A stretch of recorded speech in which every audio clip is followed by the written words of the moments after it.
Seorang pria di Jakarta tega melakukan perbuatan yang melukai orang lain. Pria tersebut tega menabrak kekasihnya sendiri dengan sepeda motor. Hal itu tega dilakukannya karena terbakar api cemburu.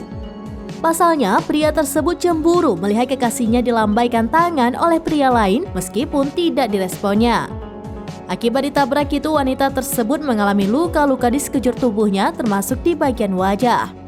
Tidak terima atas perlakuan tersebut, akhirnya wanita tersebut melaporkan kejadian ini ke kantor polisi.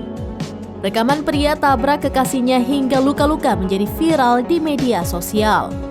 Kasatreskrim Polres Metro Jakarta Selatan AKBP Irwandi Idrus mengatakan pihaknya masih mendalami postingan video tersebut. Korban diketahui bernama Ambar berusia 22 tahun.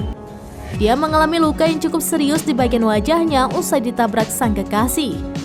Diketahui peristiwa itu terjadi di Jalan Prapancaraya, Kebayoran Baru, Jakarta Selatan pada Minggu 4 Juni 2023.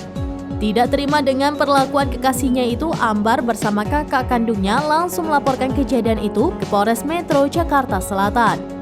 Meski memakai masker, bekas luka akibat ditabrak kekasihnya masih tergambar jelas di wajah Ambar. Menurutnya, sang kekasih tega melakukan hal itu karena terbakar api cemburu usai melihat lelaki lain melambaikan tangan ke arah Ambar.